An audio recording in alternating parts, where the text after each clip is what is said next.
नमस्ते मित्रांनो. सर्वत्र युद्धाचं सावट आहे आणि युद्धाच्या सावटामध्ये बऱ्याच वेळा माणसाच्या मनामध्ये भीती तयार होते आणि भीती तयार झाल्यानंतर खूप वेळा वाटतं की आता शेअर मार्केट अजून क्रॅश होणार आहे आणि क्रॅश झाल्यावर किती वर्ष लागतील माझे पैसे रिकवर व्हायला वगैरे, हे सगळी कंडिशन आहे. तर याच्यासाठी एक इंटरेस्टिंग डाटा माझ्या वाचण्यात आला, तो मी तुमच्याशी शेअर करतोय. मागच्या 100 वर्षामध्ये जी काही युद्ध झाली आणि त्या युद्धामध्ये शेअर मार्केटनी कसं रिॲक्ट केलं आणि त्याची रिकव्हरी काय झाली याच्याबद्दलचा हा डाटा आहे. तर त्याच्यामध्ये सगळ्यात पहिलं वर्ल्ड वॉर 2 जे 1939 साली झालं. तर त्यावेळी मार्केट 25% तुटलं होतं आणि 25% तुटल्यानंतर मार्केटने रिकवर केलं 2 वर्षामध्ये. त्यानंतर कोरियाचं वॉर झालं 1950मध्ये आणि त्यावेळी मार्केट तुटलं 12% आणि ते 4 महिन्यात रिकवर झालं. त्याच्यानंतर व्हिएतनामचं झालं वॉर, जे 1965 साली झालं आणि त्यावेळी मार्केट तुटलं होतं 10% आणि ते साधारण 3 महिन्यामध्ये रिकवर झालं. त्यानंतर यॉम किप्पू वॉर, जे 1973 साली झालं आणि 17% मार्केट तुटलं होतं, 8 महिन्यात रिकवर झालं. त्यानंतर इराण इराकचं वॉर 1980 साली झालं, ते 14% तुटलं आणि 6 महिन्यामध्ये रिकवर झालं. त्यानंतर गल्फ वॉर 18% तुटलं, 4 महिन्यात रिकवर झालं. भारतातलं जे कारगिल वॉर 1999 साली झालं, तर ते 12% तुटलं होतं आणि 2 महिन्यात रिकवर झाले.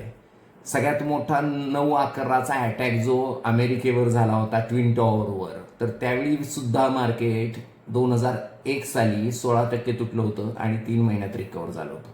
त्यानंतर इराकचं वॉर झालं, ज्याच्यामध्ये अमेरिकेने त्यांच्याकडे केमिकल वेपन्स आहेत म्हणून त्यांच्यावर अटॅक केला होता. ते झालं होतं 2003 साली. 9% मार्केट तुटलं होतं आणि 2 महिन्यात रिकवर झालं. ग्लोबल फायनान्शियल क्रायसिस 2008 साली ज्यावेळी झालं होतं, लेमन ब्रदर्सचं क्रायसिस, त्यावेळी 60% मार्केट तुटलं होतं.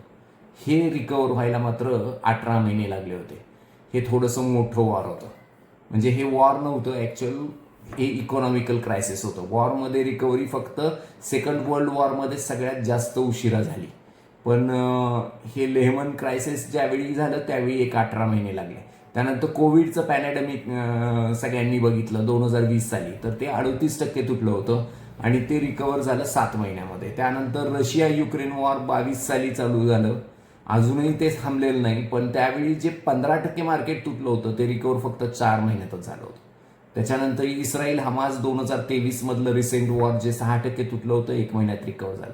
मग ह्यातनं लेसन काय आहे आपल्याला? तर ह्यातनं सगळ्यात मोठा लेसन आपल्यासाठी हा आहे की बाबा, पॅनिकमध्ये जे विकतात ते नुकसान सहन करतात आणि जे पॅनिकमध्ये गुंतवणूक करतात ते वेल्थ क्रिएट करतात. त्यामुळं पॅनिकमध्ये नुकसान सोसायचंय का वेल्थ क्रिएट करायचंय, त्या दृष्टीने विचार करणं गरजेचं आहे आणि त्या दृष्टीने विचार करताना आपण खरेदी करणं जास्त गरजेचं आहे. आणि यातनं सगळ्यात महत्त्वाची गोष्ट जी घेण्याची आहे की रिकव्हरी लगेच फास्ट होते. फक्त 2 वेळाच आपल्याला 2 वर्षे एकदा, जे वर्ल्ड वॉर 2 मध्ये झालं ते, आणि त्यानंतर लेमन ब्रदर्स क्रायसिसमध्ये 18 महिने, एवढा कार्यकाळ सोडला तर इतर कोणत्याही वेळी 2 वर्षापेक्षा जास्त वर्ष लागलेली नाहीत रिकवर व्हायला मार्केटला. त्यामुळं आत्ता जी मार्केट सिच्युएशन आहे त्याचा फायदा उठवण्याचे दिवस आहेत.